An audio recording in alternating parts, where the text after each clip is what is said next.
Okay, you guys, welcome back for another episode of Tina Takes on Scratch Cooking. Welcome to my kitchen. Today we're going to do a quick and easy chicken parmesan. You can do this any night of the week and it is wonderful. So let's get cooking. I've got everything set up here for you. I'm going to start out with already thinly sliced chicken breast. I washed them off. I've got 2 eggs here. I just whipped them up. We've got our panko breadcrumbs and just all-purpose flour. I really don't measure anything. I'm going to start out by generously seasoning our chicken breasts on both sides.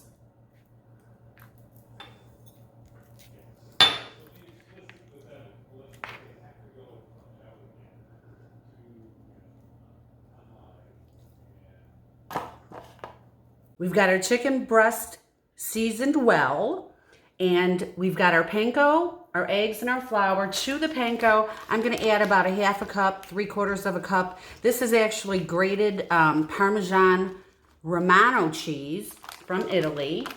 And to that, I'm going to add a little bit of Italian seasoning, probably about half teaspoon. And I'm also going to add a good 1/4 cup of freshly grated parm. So we're just going to mix this up real well.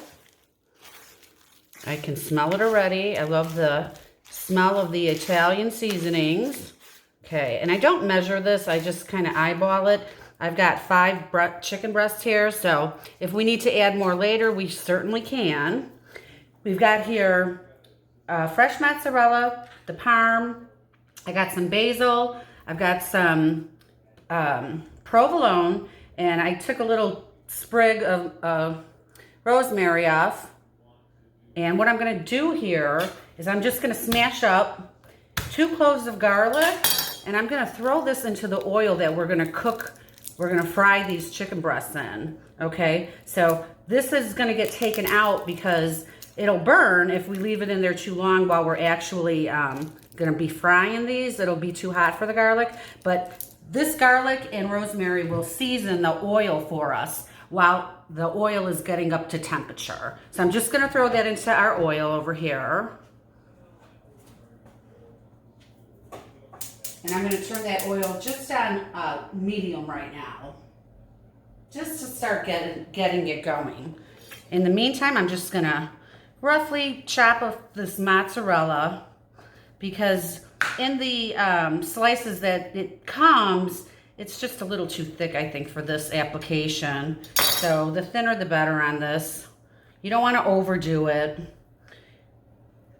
And I'm just going to cut up our basil here. My basil plant is still pretty small, so I'm dealing with little tiny leaves. But let's just get this going here. Okay, got our ribbons. Very nice. And I will just cut this up as well into smaller pieces, little squares. Easy peasy. This can be done quickly and easy on a weeknight for the family.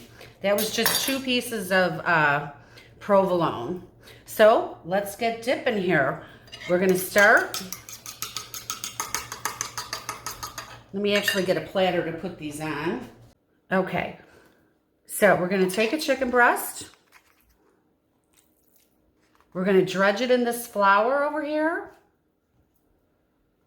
Make sure you get it in every nook and cranny.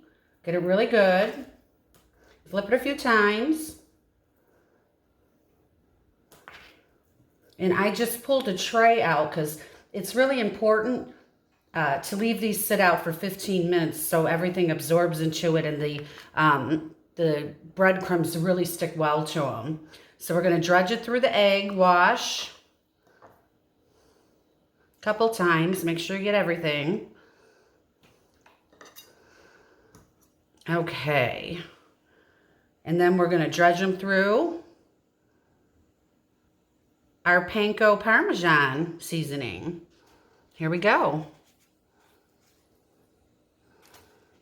And I actually like to do this twice for each breast, and you get a really nice thick layer. So get it in there really good.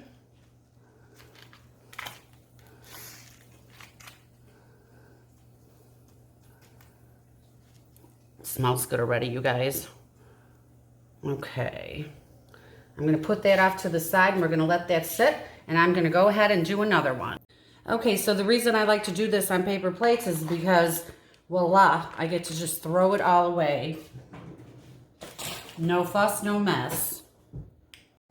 Okay, remember we put that rosemary and garlic in here? We're just going to go ahead and take that right out. Now that oil is totally infused, it's going to be fabulous. And we're going to go ahead and get our chicken breast in. All right, you guys, let's get frying.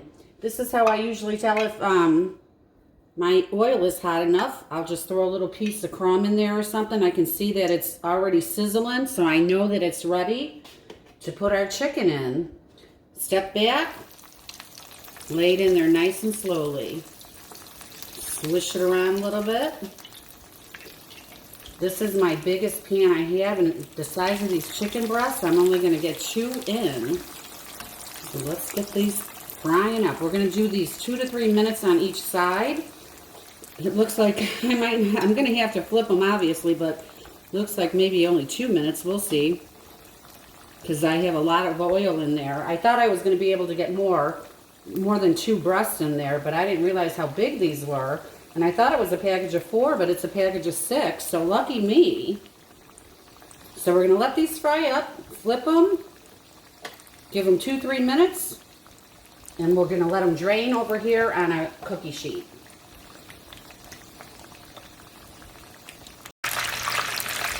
This is after about 2.5 minutes. They're beautiful golden brown. When I get these into the oven, they're going to be fully cooked. So I'm probably just going to turn on the broiler just to brown up the cheese. Okay, after 2.5 minutes on each side, these are fully cooked. I'm going to put them over to drain, and I'm going to get the rest of these fried up.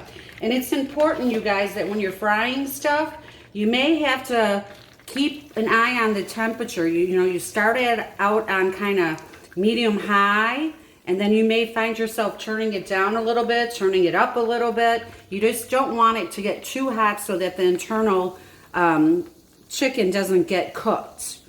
Okay? All right, you guys, we got our chicken cutlets all browned up. They look absolutely gorgeous. Got them drained off. I got them on a new clean cookie sheet. And all we're going to do now is we're going to top them off with just a little bit of some sort of spaghetti sauce or pizza sauce. I'm using my own spaghetti sauce that I found in the freezer. I always try to keep some on hand. So you can easily just open a can of, you know, crushed tomatoes or anything, tomato sauce, and just add some basil to it. The secret here is you just don't want to put too much of it on. And you definitely don't want to put it on the bottom because we're looking for ours to be very crispy and crunchy. So you don't want to use too much, just a little. These turned out absolutely gorgeous. So it's about, these are so big, but it's about 2 tablespoons of sauce per. And like I said, any good quality canned jarred sauce will work fine here. Or if you're like me and you keep it around, this is perfect time to grab it. Get that on there. It smells delicious, as you know. And then we're going to just tap this off with some cheese. And I have the broiler on. Remember, these are completely cooked already, right? So we don't need to cook them again. All we're looking to do is brown up this cheese. Perfect. So I'm going to start with a little Parmesan. Not too much. I mean, we already have it encrusted in Parmesan, so we don't need much of that.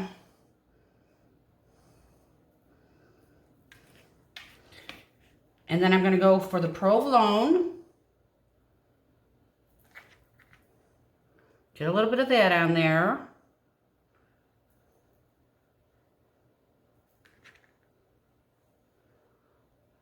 Oh, these are going to be so good, you guys. You're all invited over for dinner. Dinner is in 5 minutes. Can you make it? Okay. Let's see, who did I miss? A little there, a little there, a little there. Okay, now we're going right into our basil. You want to sprinkle the basil on. We don't want our basil to burn. You can actually sprinkle it on after it comes out. In fact, that's what I'm going to do since it's going into the broiler. I'll just put it on after it comes out because I don't want it to burn. And then this is our fresh mozzarella. And again, we don't need a whole lot. Usually if you bury the basil under the mozzarella, it won't burn, but that's if you're just cooking it in a regular oven. I'm gonna put this in the broiler. I don't wanna take a chance with my beloved basil, so I'm gonna put it on after it comes out of the oven. So let me get these done. And we'll pop these in. They're only going to keep an eye on them. You must keep a very strong eye on these because they will burn quickly. So, 2 minutes most under the broiler. Okay, let me get them in.